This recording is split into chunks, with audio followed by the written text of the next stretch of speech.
Sejam bem-vindos a mais uma aula de geometria plana. Vamos dar início então. Definição. Dados três pontos ABC, não colineares, a reunião dos segmentos AB, BC e AC chama-se de triângulo ABC. Ou seja, se nós temos três pontos não colineares, a reunião dos segmentos que liga todos eles se chama triângulo ABC. A gente nota como um sinalzinho que parece um triângulo ABC, que é igual à união desses três segmentos. Os pontos A, B e C, né, a gente chama de vértice do triângulo ABC, ou seja, eles são os vértices do triângulo. Os segmentos AB, que nós vamos dar o nome de C, BC, que nós vamos dar o nome de A, e AC, que nós vamos dar o nome de B, são os lados do triângulo ABC. Os ângulos BAC, que nós vamos chamar só de A, ABC, que nós vamos chamar só de B, e BCA, que nós vamos chamar só de C, são os ângulos internos do triângulo, porque estão dentro. E nós dizemos que esse ângulo C e esse segmento AB são opostos, por isso que a gente bota a outra letra. Se vocês observarem, saindo do ângulo A, a gente chega no lado que nós chamamos de A. Saindo do ângulo B, a gente chega no lado que nós chamamos de B. A gente faz esse tipo de escrita para facilitar a nossa compreensão, né? A gente quer saber do lado A, tipo, o lado A é o que está oposto ao ângulo A. Bom, vamos verificar mais sobre os triângulos então. Dando sequência, muitos triângulos têm características especiais, e a essas características nós damos alguns nomes. Então nós temos essas nomenclaturas aqui. A primeira aqui, um triângulo ABC é equilátero, nós chamamos de um triângulo equilátero, se e somente C tem os três lados congruentes. Ou seja, se um triângulo tem os três lados que têm a mesma medida, são iguais, são congruentes, ele é equilátero. Um triângulo ABC é isósceles se e só C tem dois lados congruentes. Ou seja, se ele tem dois lados congruentes, ele é isósceles. E a esse terceiro lado nós chamamos de a base do triângulo. Ele tem dois lados iguais, algo que é diferente nós chamamos de base. É interessante também notar que todo triângulo isósceles, todo triângulo equilátero também é isósceles, porque ele tem dois ângulos congruentes e a base que também é congruente. Então, todo equilátero também é isósceles. E ao que não tem nenhum lado congruente, nós chamamos de um triângulo escaleno, que daí ele tem todos os lados diferentes, né? Isso aqui a gente está comparando eles olhando os lados, as três nomenclaturas para lados. Nós temos as nomenclaturas para ângulos. Então, um triângulo é retângulo se só você tem um ângulo reto, ou seja, se ele tem um ângulo reto, ele é um triângulo retângulo.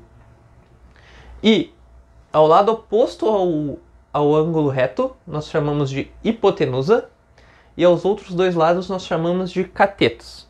Então nós temos um triângulo retângulo, uma hipotenusa e seus catetos. Um triângulo é acutângulo se tem todos os ângulos agudos, ou seja, todos os ângulos menores que um ângulo reto, né? E um triângulo é obtusângulo se tem um ângulo que é obtuso, ou seja, um ângulo que é maior que um ângulo reto. É importante notar também que os triângulos podem ter nomenclaturas de lados e de ângulos ao mesmo tempo. Ele pode ser um triângulo retângulo que seja isósceles, que tenha os dois catetos com os lados iguais. Ou ele pode ser um triângulo que seja acutângulo e escaleno, por exemplo, né? Assim como ele pode ser também, sei lá, um obtusângulo com isósceles também. Então a gente pode juntar essas nomenclaturas, né? Algumas outras nomenclaturas também que é importante. Nós temos os pontos que pertencem ao triângulo, temos os pontos internos ao triângulo, né? Temos uma região interna, essa região interna ela é convexa. Temos os pontos externos, das regiões externas ao triângulo, que é uma região côncava. E é importante notar também que ao triângulo e sua região interna nós chamamos de superfície triangular, ou a superfície do triângulo. Bom, vamos dar continuidade. Dando sequência, definição. Um triângulo é congruente a outro. Sim, aqui a ideia de congruente é a mesma que nós tínhamos antes.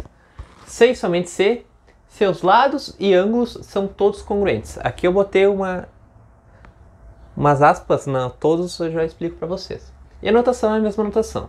O que significa serem todos congruentes? Que se eu pegar os três lados do triângulo, eu vou achar congruência com os três lados do outro triângulo. Se eu pegar os três ângulos do triângulo, eu vou achar congruência com os três ângulos do outro triângulo. Então o triângulo ABC é congruente com o triângulo DEF, se e somente se nós tivermos os lados congruentes e os ângulos congruentes. Essa definição de congruência nos dá 6 congruências que precisam ser satisfeitas, ou seja, essas 6 temos que satisfazer para os triângulos serem congruentes. Mas existem condições mínimas que podem ser checadas, ou seja, em vez de a gente ter que checar as 6 congruências, a gente pode checar algumas outras delas e as que faltam ficam implícito daquelas. Então, esses são chamados de casos ou critérios de congruência. Em vez de nós checarmos as 6 congruências, nós checamos somente se o caso ou o critério é satisfeito, e se ele é satisfeito, ele vai ser congruente. Existem 5 casos principais, nós vamos dar uma olhada em todos agora. Bom, vamos começar com o primeiro. Então vamos para o nosso primeiro caso de congruência, conhecido como L a L, o lado, ângulo, lado. Esse é o único que é um axioma, tá? Que nós vamos considerar verdade e vamos fazer os outros baseado um pouco nesse, né? Mas vocês vão ver que é bem óbvio. Se dois triângulos têm ordenadamente congruentes dois lados e o ângulo entre eles, então eles são congruentes. Ou seja, se eu tiver dois triângulos, os lados, o ângulo e os outros lados são iguais, congruentes, então o triângulo inteiro é congruente. Ou seja, se eu tiver o ângulo A e o ângulo D congruentes e os dois lados que compreendem ele, né, B e o C, o E e o F congruentes, o triângulo é congruente. Se a gente pensar, eles serem congruentes, os ângulos e os lados, a gente vai ter um triângulo assim, né? Só existe uma forma da gente completar ele aqui, né? Então, fica sendo bem óbvio esse axioma, né? E dele a gente consegue tirar o teorema dos triângulos isósceles. Se um triângulo é isósceles, então os ângulos da base, vamos lembrar que se ele é congruente os lados, a base é embaixo, né? São congruentes. Então, vamos considerar os triângulos BAC e CAB, isósceles. Ou seja, BAC e CAB. O que acontece? Se a gente começa de A, a gente tem uma distância C aqui, certo? Se a gente pegar uma distância B, como os dois são congruentes, a gente pode trocar esse C por esse B sem problemas. Então a gente pode fazer essa troca. Aqui começa BAC e aqui CAB. Sem problemas, porque a distância é a mesma. Bom, daqui nós temos que esse lado C e esse lado B são congruentes. O ângulo A é congruente. Esse lado B e esse ângulo C são congruentes. Então, pelo caso de congruência do lado ângulo A, ângulo, nós temos que essas medidas A são congruentes, como é o mesmo triângulo, isso é óbvio, né? Já era óbvio. Mas nós temos que esse ângulo B é congruente com esse ângulo C e esse ângulo C é congruente com esse ângulo B. Então, os dois ângulos da base são congruentes. Vamos para o próximo caso. Vamos para o segundo caso de congruência, também conhecido como ALA ou ângulo, lado, ângulo. Ou seja, se dois triângulos têm ordenadamente congruentes um lado e os dois ângulos adjacentes a ele, então os triângulos são congruentes. Então, se tem um ângulo, um lado e um ângulo, tudo congruente, eles são congruentes. Bom, vamos na demonstração. Consideramos os triângulos ABC e DEF, né? Onde os ângulos e o meio são congruentes. Vamos mostrar então que AB é congruente com DE. Por quê? Porque daí a gente pode usar o lado, ângulo lado que a gente já viu antes, para dizer que os dois são congruentes. Bom, pelo axioma dos transportes de segmentos, nós podemos achar algum lugar aqui entre D, nessa semirreta DE, onde esse AB vai ficar aqui em cima, né? Onde nós vamos ter um ponto X, tal que esse EX é congruente com esse AB. Então esse EX vai ser congruente com aquele AB. AB é congruente com EX, os ângulos entre eles são congruentes, e esse lado é congruente. Então, ABC é congruente com FEX, pelo lado ângulo-lado.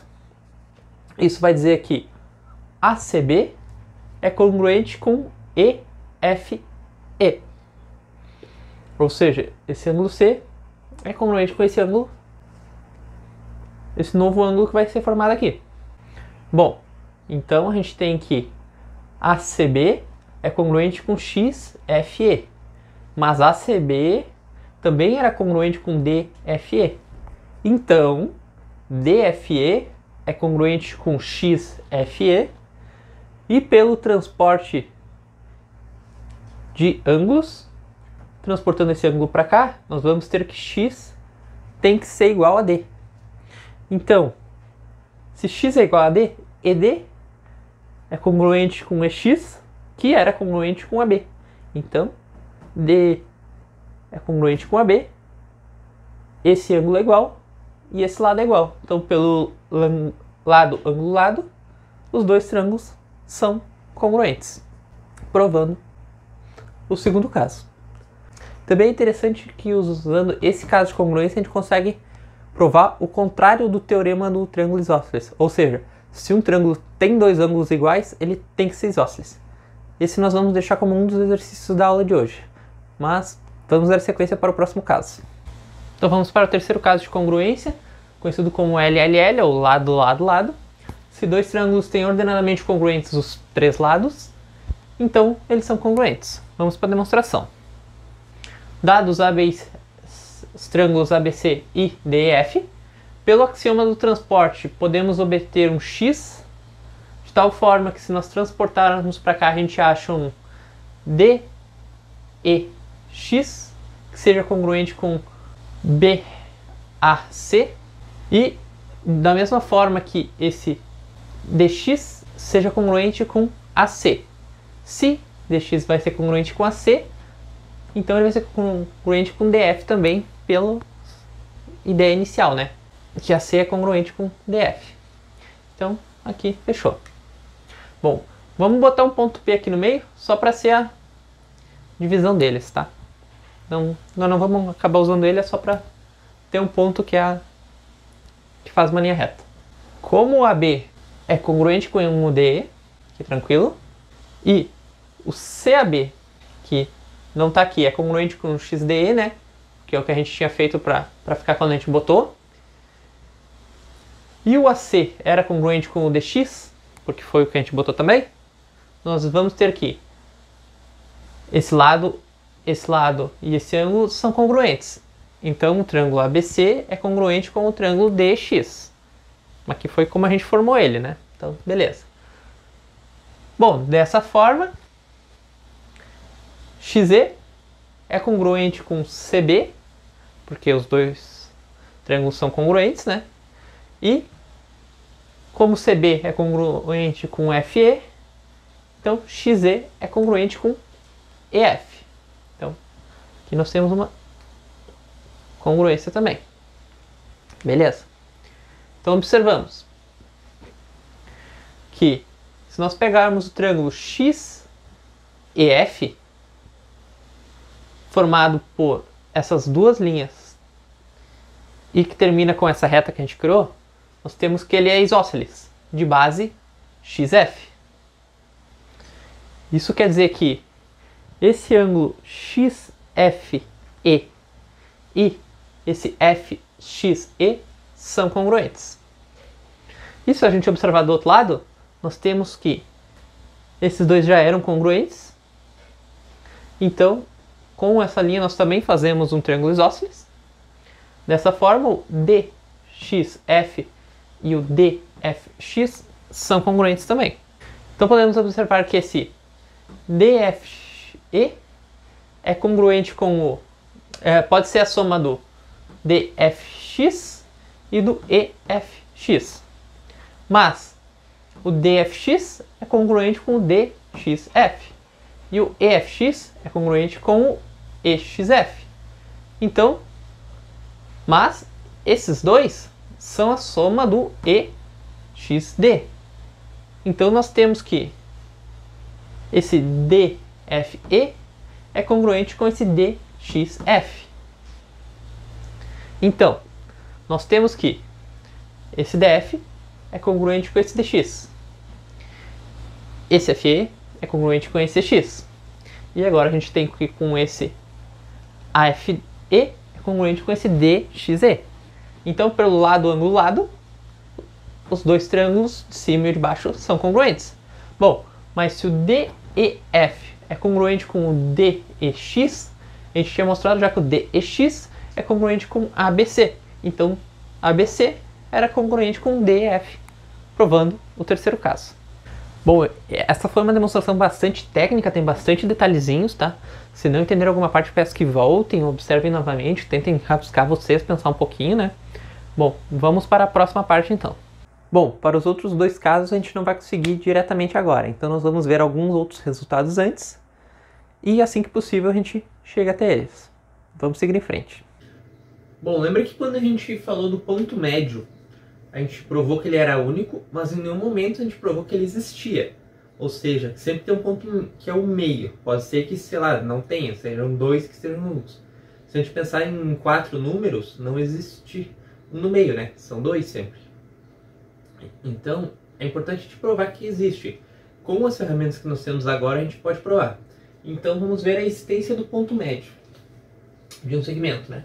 Então, dado um segmento AB, usando os axiomas do transporte da reta e do ângulo, nós podemos construir um CAB, que é congruente com um ABC, de forma que esse AC seja congruente também com esse BD. Certo? Eles vão passar pela reta, um segmento deles passará pela reta em algum ponto que nós vamos chamar de M. Então nós vamos ter que CAB é congruente com ABD. Por quê? Porque esses lados estão em comum, esse ângulo e esse lado. Então, pelo lado, ângulo, lado, eles são congruentes. CAD é congruente com DBC. Por quê? Porque eles têm um ângulo em comum, um lado em comum e o outro ângulo em comum. Bom, então AMD é congruente com BMC. E desse último, nós vamos tirar que esse AM é congruente com esse MB. Então, como os dois são congruentes, M é o ponto médio. Então, existe sempre um ponto médio, basta a gente fazer essa figura normalmente. Para quem algum dia for estudar desenho geométrico, como construir as figuras, a gente vai ver que é basicamente usando um processo parecido com esse que a gente vai sempre encontrar um ponto médio no papel, né? Quem sabe no futuro aí nós não fazemos uma série sobre isso. Enfim, vamos dar sequência. Já que provamos o ponto médio, vamos provar também a bissetriz de um ângulo. Da mesma forma, nós tínhamos provado que se ela existisse era única, vamos provar que ela existe. Vamos em frente. Então, a existência da bissetriz. Dado o ângulo AOB, qualquer, né? Usando o axioma de transporte de segmentos, obtemos A e A' pertencente a OA, B e B' pertencente ao B, tais que OA é congruente com AB e OA' é congruente com OB'. Então, fazendo os dois segmentos A, B', A', B, eles vão se cruzar no ponto C, onde nós vamos passar uma reta e chamar de OC. Bom, então vamos verificar o seguinte. OAB'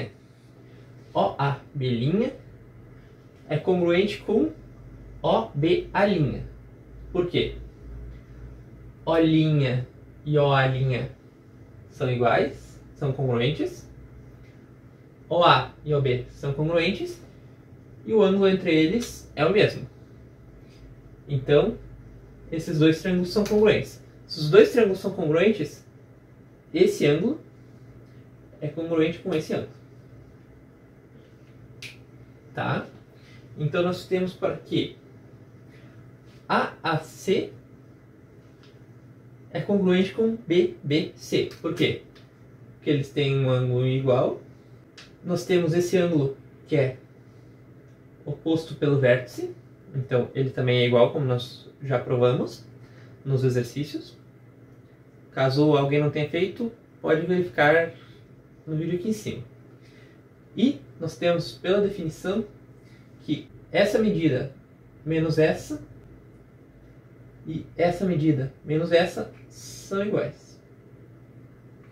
Então, eles são congruentes por ângulo, lado, ângulo. Então, esse é congruente com esse. Então, dessa forma, esse vai ser congruente com esse. Bom, então nós temos que o triângulo OAC e o triângulo OBC são congruentes. Por quê? Nós temos aqui um ângulo, que é o mesmo daqui. Então, o seu suplementar vai ser igual ao daqui. Logo, por lado, ângulo, lado, esses dois são congruentes. Então, se os dois são congruentes, esse ângulo é igual a esse ângulo. Bom, então se o ângulo AOC e o ângulo BOC são congruentes, essa reta dividiu o ângulo em partes iguais, então essa reta é a bissetriz. Então, fazendo esse processo, a gente sempre consegue achar a bissetriz de um ângulo. Vamos então para a próxima definição e teorema, e a partir deles conseguiremos ir para os próximos casos de congruência entre triângulos, né? Então, definição. Dado um triângulo ABC, sendo CX oposta a CB, as semirretas, né? O ângulo E que se faz entre ACX é o ângulo externo do triângulo ABC adjacente a A. Ou seja, nós temos um triângulo ABC, o ângulo oposto ou externo, né, o adjacente aqui, é o que nós chamamos de ângulo externo. Observe que a gente pode ter um ângulo externo aqui, nós podemos ter um ângulo externo aqui, nós podemos ter um ângulo externo para cada um dos nossos ângulos, né? Aqui a gente usou o exemplo do C. Então, o que diz o teorema do ângulo externo? Que um ângulo externo de um triângulo é maior que os ângulos internos não adjacentes a ele. Ou seja, para qualquer um dos outros dois ângulos, esse ângulo externo é maior que eles. Vamos para a demonstração então. Seja M o ponto médio de A e C, façamos um ponto P que pertence a BM, né? De tal forma que BM seja congruente com MP, tá? Então, o triângulo ABM vai ser congruente ao triângulo PMC. Por quê? Porque esses dois lados são iguais, o ângulo entre eles é iguais, porque eles são opostos pelo vértice, e esses dois lados são iguais. Então, por lado, ângulo, lado, eles são congruentes. Bom, vamos observar uma coisa. Esse ângulo é igual a esse. A gente tem aqui, então, que, se a gente observar, passando essa parte, a gente tem um ângulo A, certo? Se a gente pegar no outro que é congruente com ele, passando essa parte, esse aqui vai ser o ângulo A. Até aqui, beleza. Então, esse ângulo PCM é congruente com o BAM, que é o ângulo A. Vamos só botar uma coisinha aqui. Então, como P é sempre interno a ACX, ele está sempre dentro desse ângulo, qualquer ângulo que seja AC alguma coisa aqui dentro, tem que ser menor que ele. Então, nós temos sempre que esse ângulo ACX é maior que o ângulo ACP. Bom, como ACP é o ângulo A e ACX é o ângulo externo, nós temos sempre que o ângulo externo é maior que o ângulo A. Analogamente, se a gente, em vez de fazer a reta aqui, fizesse a reta para cá, nós teríamos que esse ângulo externo é sempre maior que o ângulo B. Então, um ângulo externo é sempre maior que os outros ângulos não adjacentes a ele. Bom, com isso a gente vai conseguir dar sequência nos casos de congruências. Vamos ver. Então vamos para o quarto caso de congruência, conhecido como lado, ângulo, ângulo oposto. Ou seja, se dois triângulos têm ordenadamente congruentes um lado, um ângulo adjacente a esse lado e o ângulo oposto ao lado, então são congruentes. Bom, vamos verificar. Dados dois triângulos ABC e DEF, nós temos três possibilidades. AB é congruente com DE. Nesse caso, nós vamos ter congruente um lado, um ângulo e um lado, então já está provado pelo lado, ângulo, lado de congruências, né? Nesse caso, são congruentes. Já fechou. Segundo caso, esse AB pode ser menor que o DE. Então, vamos tomar um P de tal forma que esse BP seja congruente a esse DE, certo? Então, nós temos que DE é congruente com BP, o ângulo B é congruente com o ângulo E e EF é congruente com BC. Então, nós temos que esse BCP é congruente com DEF. Então, esse P é congruente com esse D, que por sua vez é congruente com esse A. Mas aqui nós temos um problema, porque esse A é o ângulo externo entre P e C, certo? E nós temos que o ângulo externo tem que ser sempre maior que todos os outros ângulos. Mas aqui eles são congruentes, então eles são iguais. Então essa possibilidade é um absurdo. Não pode existir a opção do AB ser menor que o DE.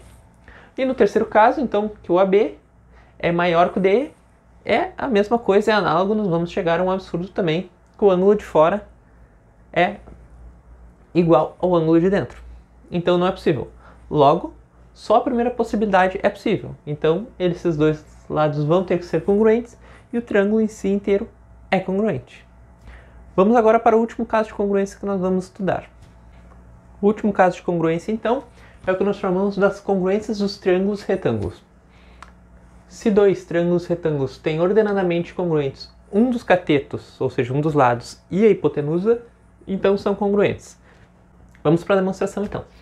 Dados dois triângulos ABC e DEF, né? Ângulos com ângulos retos, né? São retângulos e lados e hipotenusa congruentes. Bom, vamos fazer um P de tal forma que DF seja congruente com AP. Então, DF é congruente com AP. Então nós temos que esse lado é congruente com esse lado é congruente com esse, e a gente lembra que um suplementar de um reto é um reto também. Então esse ângulo é congruente com esse. Logo, ABP é congruente com DEF, sem problemas. Bom, o que isso nos diz? Isso nos diz então que EF é congruente com BP. Então, esses dois são congruentes. Mas o que isso nos diz também? Que F é congruente com P. Aqui, beleza. Como eles são congruentes, tudo isso tem que ser congruente. Mas observamos que CBP é um triângulo isósceles, porque ele tem dois lados iguais. E a gente provou que quando um triângulo é isósceles, os seus ângulos da base são iguais. Então, C também é congruente com P, que era congruente com F. Então, nós temos que AB é congruente com AB, né? Sem problemas. Nós temos que os dois ângulos A são congruentes, sem problema. E nós temos que o P é congruente com C. Logo, esse triângulo ABC é congruente com o triângulo ABP, que era congruente com o triângulo DEF. Então, provando o que a gente queria. Bom, por hoje era isso, pessoal. Vou deixar alguns exercícios, peço que tentem fazer. Até a próxima aula.